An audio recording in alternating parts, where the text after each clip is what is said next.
Welcome to జూహితాయ్ అమ్ని world. ఈరోజు మనం స్పెషల్ కర్రీ చేసుకుందామండి. వెజ్లో స్పెషల్ అదేంటో తెలుసా? మష్రూమ్ కర్రీ అండి. మష్రూమ్ తినని వాళ్ళకు కూడా ఇలా గ్రేవీ టైప్లో చేసి పెడితే చాలా టేస్టీగా ఉంటుందండి.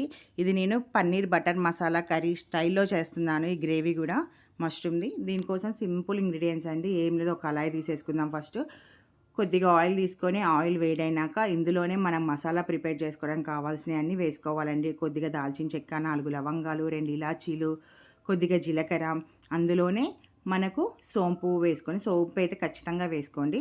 సోంపు వేసుకొని ధనియాలు, ఈ రెడ్ చిల్లీస్ రౌండ్ ఉంటే ఓకే, లేకపోతే నార్మల్ రెడ్ చిల్లీస్ కూడా వేసేసుకొని మంచిగా ఫ్రై చేసుకోవాలండి.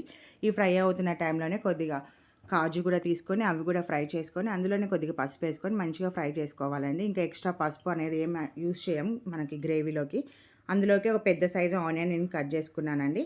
అది 2 మీడియం సైజు టమాటాస్ తీసుకున్నాను అండి. ఈ గ్రేవీ నేను 200 గ్రామ్స్ మష్రూమ్ కర్రీ కోసం ప్రిపేర్ చేసుకుంటున్నాను. ఓ 3 నిమిషాల తర్వాత చూడండి, మూత పెట్టి తీసినాక ఇలా మగ్గితే సరిపోతుంది. బాగా మగ్గాల్సిన అవసరం లేదు. దీన్ని చల్లార్చి గ్రేవీ చేసేసుకొని సాల్ట్ వేసుకొని మళ్ళీ అదే ప్యాన్లో కొద్దిగా ఆయిల్, కొద్దిగా బటర్ తీసుకొని బటర్ మొత్తం కరిగినాక ఇక్కడైతే ఆప్షనల్ అండి, జింజర్ గార్లిక్ పేస్ట్ అనేది, లేకపోతే వదిలేయండి. ఇందులోనే కొద్దిగా మనం తీసుకున్నాం కదా 200 గ్రామ్స్ మష్రూమ్స్, వాటిని కొద్దిగా లైట్గా ఫ్రై చేస్తున్నానండి. మష్రూమ్స్ నేను ఎందుకు కట్ చేసుకోలేదంటే అవి బాగా కుక్ అయిన తర్వాత చాలా చిన్నగా అయిపోతాయని నా సైజే ఉంచేసుకున్నాను.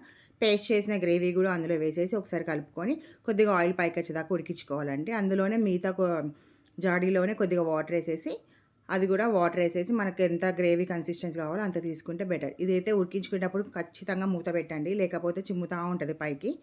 మళ్ళీ కొద్దిగా ఉడికిన తర్వాత కొత్తిమీర వేసేసుకొని మళ్ళీ ఒక 3-4 నిమిషాల తర్వాత చూడండి, గ్రేవీ మనకు కొంచెం థిక్ అయింది. ఈ టైంలో ఇంక ఇది ఆప్షనల్ అండి, ఫ్రెష్ క్రీమ్ యాడ్ చేయడం చేయకపోవడం మీ ఇష్టం. నేనైతే కొంచెం ఫ్రెష్ క్రీమ్ యాడ్ చేసుకొని మళ్ళీ ఒకసారి కలుపుకొని ఒక 2 నిమిషాలు అట్లా మీడియం ఫ్లేమ్లో ఉంచేసి మూత పెట్టి తర్వాత కస్తూరి మేతి వేసుకున్నాను. కస్తూరి మేతి మాత్రం వేసుకోండి, మంచి స్మెల్ ఉంటుంది, టేస్ట్ కూడా చాలా బాగుంటుంది.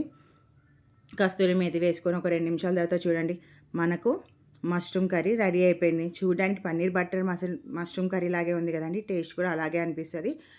మష్రూమ్ తిన్న ఫీల్ కూడా చాలా బాగుంటుంది, తెలియకుండానే మష్రూమ్ తినచ్చు. ఈ చూడండి, దీన్ని సర్వింగ్ ప్లేట్లో తీసుకొని కొద్దిగా మనం ఫ్రెష్ క్రీమ్ యాడ్ చేసుకొని కొద్దిగా బటర్ పెట్టుకొని సర్వ్ చేసుకుంటే చాలా టేస్టీ కర్రీ అనేది మనకి రెడీ అవుతుందండి.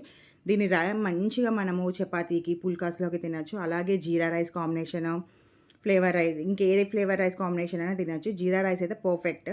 నా వీడియో కనుక నచ్చితే లైక్ చేయండి, షేర్ చేయండి, సబ్స్క్రైబ్ చేసుకొని